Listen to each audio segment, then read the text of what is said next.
historia se escribiera, antes de que los imperios alzaran sus estandartes de piedra, existió un mundo gobernado por fuerzas invisibles. Para los antiguos celtas, la naturaleza no era un simple escenario, era una entidad viva, consciente, un tapiz sagrado donde cada árbol, cada río y cada montaña respiraba con un poder ancestral. Este no era un mundo de hombres, sino de espíritus. La mitología celta no nació en templos de mármol ni en palacios dorados. Nació en el fragor de la guerra, en la soledad del viaje, en la profundidad del bosque y en el misterio de la muerte. Para el pensamiento celta, el cosmos se dividía en tres planos interconectados: el cielo, reino de los principios cósmicos; la tierra, el mundo mortal, donde luchamos y vivimos; y el otro mundo, una dimensión que existía en paralelo a la nuestra. El otro mundo, conocido como Anwin o Tir na Nog, no era un infierno de castigo ni un paraíso de recompensa. Era un reflejo perfecto,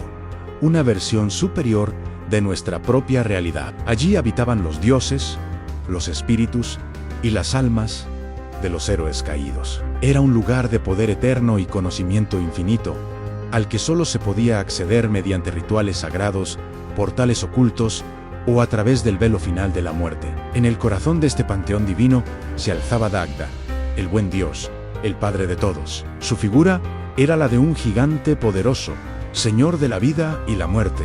Portaba una masa con dos extremos, uno capaz de aniquilar ejércitos con un solo golpe, y el otro de devolver la vida a los muertos. Su caldero sagrado era inagotable, una fuente de abundancia y renacimiento que prometía sustento infinito a quienes lo merecían. Pero los dioses celtas no eran deidades pasivas, eran guerreros. Los Tuatha de Danann, la tribu de los dioses, libraron una guerra titánica por el destino del mundo. Se enfrentaron a los fomorianos, seres primordiales del caos y la oscuridad, entidades monstruosas que representaban la fuerza destructiva de la naturaleza. En la batalla de Mag-Turd, la magia, el acero y la sangre divina chocaron en un conflicto que forjó la estructura misma de la realidad. De entre los Tuatha de Danann surgió Log, el de la larga mano, el dios de las 1000 habilidades. No era solo un guerrero invencible, era estratega, artesano, poeta y rey. Log encarnaba el ideal absoluto del héroe celta, la perfección alcanzada no solo por la fuerza bruta, sino a través de la disciplina, la sabiduría y el dominio de todas las artes. Su lanza, insaciable de batalla, nunca fallaba su objetivo. El puente entre este mundo divino y el reino de los mortales eran los druidas. No eran simples sacerdotes, eran jueces, filósofos, astrónomos y los guardianes supremos del conocimiento sagrado. A través de rituales complejos y una conexión profunda con la naturaleza, interpretaban la voluntad de los dioses y guiaban los destinos de su pueblo. Eran la memoria viva de la tribu, la voz de lo eterno. Aunque el Imperio Romano y el paso del tiempo intentaron silenciar su voz y borrar su legado, la mitología celta nunca murió del todo. Su espíritu sobrevive en las leyendas que susurran entre las ruinas cubiertas de musgo, en los nombres de los ríos y las montañas, y en la memoria ancestral que todavía late en el corazón de Europa. Su historia no ha terminado. Para los antiguos celtas, la guerra no era simplemente una cuestión de conquista o poder territorial. Era un acto sagrado, un ritual violento y místico, donde el mundo de los hombres y el de los dioses colisionaban. Combatir era la forma más elevada de honrar a las deidades, una prueba de fuego para el alma y la aceptación inevitable del destino. En cada enfrentamiento, sobre la tierra empapada en sangre y bajo el sonido atronador de los tambores, los guerreros no solo buscaban la victoria, sino la gloria eterna. En el corazón de este torbellino de acero y furia, reinaba una figura aterradora. Anla Morrigan no era una diosa que guiara ejércitos hacia la victoria. Su papel era mucho más oscuro y definitivo. Como diosa de la guerra, del terror y del destino, sobrevolaba los campos de batalla, a veces como una mujer fantasmal entre la niebla del amanecer, otras como un cuervo graznando desde el cielo. Su presencia no auguraba triunfo, sino que sellaba el destino. Con su mirada, decidía quién viviría y quién moriría. Los guerreros que caían bajo su sombra no eran víctimas del azar, sino elegidos por la propia muerte. Cuando los cuervos descendían en bandadas sobre el campo de batalla, era la señal inequívoca de que Morrigan estaba presente. Estas aves no eran simples carroñeros, eran los mensajeros del destino, los ojos de la diosa en la tierra. Para la mente celta, su aparición era un recordatorio brutal de una verdad fundamental. No hay gloria sin muerte, ni victoria sin un sacrificio supremo. El silencio que seguía a la matanza, roto solo por el graznido de los cuervos, era el testimonio del precio pagado por el honor. Ningún héroe encarnó esta dualidad de gloria y tragedia como Cuchulainn, el campeón supremo de los celtas. Bendecido por los dioses con una fuerza sobrehumana, también fue condenado por ellos a un destino violento y breve. En el fragor del combate, Cuchulainn sufría una transformación aterradora conocida como el Riastrad. Su cuerpo se contorsionaba, sus músculos se hinchaban hasta deformarse y sus ojos ardían con una luz demencial. Se convertía en una bestia imparable, un torbellino de destrucción. Durante el Riastrad, Cuchulainn perdía toda su humanidad. Se volvía la furia de los dioses manifestada en carne, un poder tan inmenso que ni amigos ni enemigos podían reconocerlo. Esta bendición, que le garantizaba la victoria en casi cualquier enfrentamiento, era también su maldición. Cada vez que la furia lo poseía, su vida se acortaba, acercándolo un paso más a su inevitable final. Era un poder prestado a un costo terrible. Pero ¿qué ocurría después de la última batalla? Todos los caminos conducían a Dan, el señor de los muertos. Conocido en otras tradiciones como Donner, Don fue el primer ser en morir, y por ello se convirtió en el guardián del tránsito entre los mundos. Su reino, una isla sombría en los confines del océano, era una parada obligatoria para todas las almas. Antes de alcanzar el anhelado otro mundo, todo espíritu debía cruzar su dominio, presentándose ante el Señor silencioso que juzgaba el final del viaje terrenal. Los celtas no temían a la muerte. Lo que realmente temían era intentar escapar de su destino. Los druidas, a través de runas y huesos, podían vislumbrar los hilos del porvenir, revelando a los guerreros el camino que les había sido trazado. Y una vez que el destino era anunciado, ya fuera de gloria o de una muerte temprana, se aceptaba con una solemnidad inquebrantable, porque para ellos, el destino siempre se cumple. Por eso, morir en combate no era considerado un final trágico, sino el más alto honor. Era el pasaje glorioso, el momento en que un guerrero demostraba su valor y cumplía con su propósito. La muerte en la batalla era simplemente el inicio de un nuevo viaje, una travesía hacia la eternidad prometida, bajo la atenta mirada de los dioses y los cuervos que los representaban. En un tiempo anterior a los imperios y a los libros sagrados, existió un pueblo cuya catedral era el bosque y cuyos dioses vivían en el murmullo del viento. Para los celtas, la naturaleza no era una simple creación de las divinidades, era la divinidad misma, un ser consciente y primordial. Cada árbol, cada río que serpenteaba por la tierra, cada montaña que arañaba el cielo, poseía un espíritu, una memoria y una voluntad propia. No veían una separación entre el mundo físico y el espiritual. Creían que bajo la superficie de la tierra, las raíces de los árboles eran los nervios de un dios dormido, y que el agua de los arroyos transportaba los secretos del origen del mundo. Escuchar el susurro de las hojas no era poesía, era oír la voz de lo sagrado. En el corazón de este panteón verde se encontraba Danu, la Gran Madre. Ella no era una diosa que habitaba en un templo de piedra, sino la tierra misma, fértil y generosa. De su vientre nacieron los Tueja de Donan, los dioses de la luz y el conocimiento.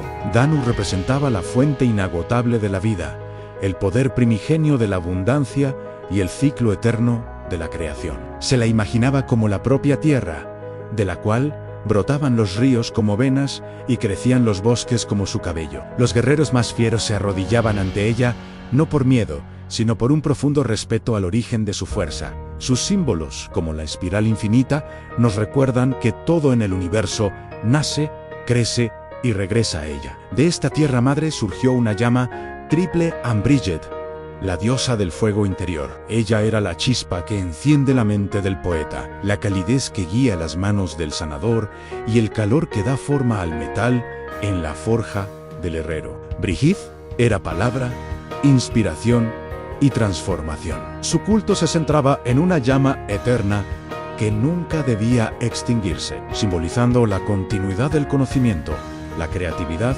y la vida. Los bardos la invocaban para encontrar las palabras exactas, los curanderos para canalizar la energía vital y los artesanos para infundir en sus obras un propósito sagrado.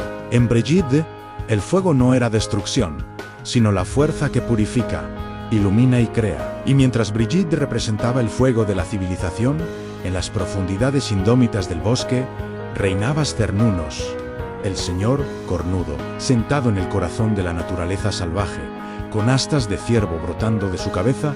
Él era el guardián del equilibrio. No era un dios de los hombres, sino un dios de la vida en todas sus formas. Cernunnos era el protector de los animales, el señor de la casa y la fertilidad, y el mediador entre el mundo natural y los asentamientos humanos. Se decía que los ciervos eran sus mensajeros y que los depredadores cazaban con su permiso. Ver sus ojos brillar en la oscuridad era encontrarse con la fuerza pura e incontrolable de la vida misma. Comprender estas fuerzas requería una sabiduría especial. La magia celta no consistía en lanzar hechizos, sino en un conocimiento profundo de las leyes invisibles que gobiernan el mundo. Sus practicantes eran los druidas anfilósofos, jueces, astrónomos y guías espirituales. En círculos de piedras ancestrales, alineados con el sol y las estrellas, interpretaban los ciclos de la naturaleza para entender el destino de los hombres. Su poder no residía en conjuros ni en la observación, la memoria y la palabra hablada, pues creían que la escritura podía congelar y matar el conocimiento vivo que debía de fluir de... Existía una realidad paralela, un reflejo espiritual conocido como el otro mundo. No estaba en un cielo lejano ni en un infierno subterráneo. Coexistía con el nuestro, oculto tras un velo invisible. Se podía acceder a él a través de portales sagrados en colinas huecas consideradas moradas de las hadas, lagos profundos cuyas aguas conectaban dimensiones o antiguos túmulos funerarios. Cruzar estos umbrales era entrar en un lugar donde el tiempo fluía de manera diferente y donde las leyes de la física se desvanecían. Había un momento en el año en que este velo se volvía tan delgado que casi desaparecía. Esta noche era Samhain, el final del verano y el comienzo del invierno. En Samhain, la frontera entre el mundo de los vivos y el otro mundo se disolvía. Los espíritus de los ancestros regresaban para caminar junto a sus descendientes, compartir el calor del hogar y ofrecer su sabiduría. Los dioses y seres mágicos también cruzaban el umbral.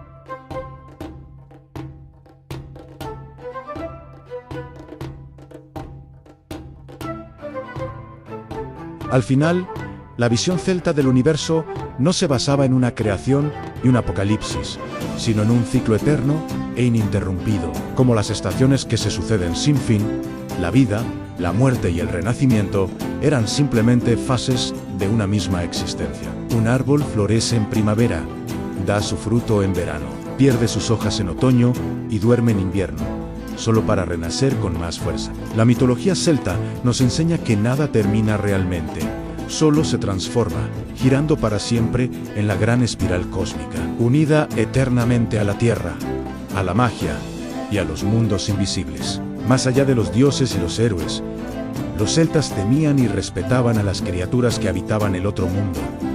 No eran simples monstruos, sino guardianes, castigos y advertencias vivientes que surgían de los bosques nocturnos, los pantanos cubiertos de niebla y las cuevas más profundas. Eran la encarnación de un mundo invisible que despertaba cuando caía la noche. Los fomorianos representaban el caos antiguo, el terror primordial. Eran seres monstruosos, a menudo deformes y gigantescos, nacidos antes de que el orden se impusiera en el mundo. Surgían de las costas tormentosas, como una pesadilla emergida del mar embravecido, y se convirtieron en los enemigos eternos de los dioses celta. Los Tuatha de Danann. Su existencia era un recordatorio constante de que las fuerzas de la destrucción siempre acechaban. El más temido de todos era Balor, rey de los fomorianos. Su poder no residía en su fuerza, sino en un ojo cuya mirada traía muerte y ruina instantánea. Cuando Balor abría lentamente su ojo maldito en el campo de batalla. Ejércitos enteros caían fulminados, sin oportunidad de defenderse. Era el arma de destrucción definitiva, un poder tan absoluto que solo un héroe legendario como Log se atrevería a enfrentar. Pero no todos los horrores venían del mar. El Kelpie era un espíritu del agua que habitaba ríos y lagos, envuelto en una neblina perpetua. Adoptaba la forma de un majestuoso caballo negro para atraer a viajeros incautos. Aquellos que, seducidos por su belleza, intentaban montarlo, quedaban atrapados y eran arrastrados a una muerte segura en las profundidades. El Kelpie era una lección sobre los peligros ocultos tras una apariencia engañosa. Había presagios que eran peores que la propia muerte. La Banshee no mataba, anunciaba la partida de un alma. Su lamento desgarrador atravesaba el aire de la noche, un sonido que helaba la sangre y advertía a una familia que el destino de uno de los suyos estaba a punto de cumplirse. Su llanto era la advertencia final, el eco sobrenatural de una tragedia inminente. No todos los espíritus eran malévolos. Algunos eran simplemente caóticos. Los Puka eran embaucadores, seres cambiantes que aparecían en los caminos rurales al amanecer o al anochecer. Podían adoptar cualquier forma para confundir a los viajeros, guiarlos hacia el peligro o, a veces, ayudarlos. Su naturaleza impredecible recordaba a los celtas que el mundo espiritual no seguía las reglas de los mortales. Algunas criaturas, sin embargo, no tenían forma física. Eran objetos sagrados que habían sido corrompidos, como el caldero maldito. Estos artefactos, imbuidos de una energía oscura, eran capaces de devolver la vida a los guerreros caídos, pero lo hacían sin devolverles el alma. Creaban un ejército de muertos vivientes, cáscaras vacías sin emoción, un horror que ni los propios druidas podían controlar. Cada una de estas criaturas enseñaba una lección vital: no desafiar a la naturaleza, no ignorar a los muertos y, sobre todo, no cruzar los límites sagrados que separaban el mundo de los hombres del otro mundo. Eran una ley moral viviente, cuya existencia forzaba el respeto a través del miedo y la reverencia. Estas criaturas no desaparecieron con el tiempo. Se transformaron en mitos, en cuentos susurrados junto al fuego y en advertencias que han perdurado durante siglos. Hoy, su eco resuena en las ruinas de castillos antiguos y en las leyendas que aún se cuentan en las noches oscuras. El terror celta no murió, simplemente aprendió a esperar en el silencio de nuestra memoria.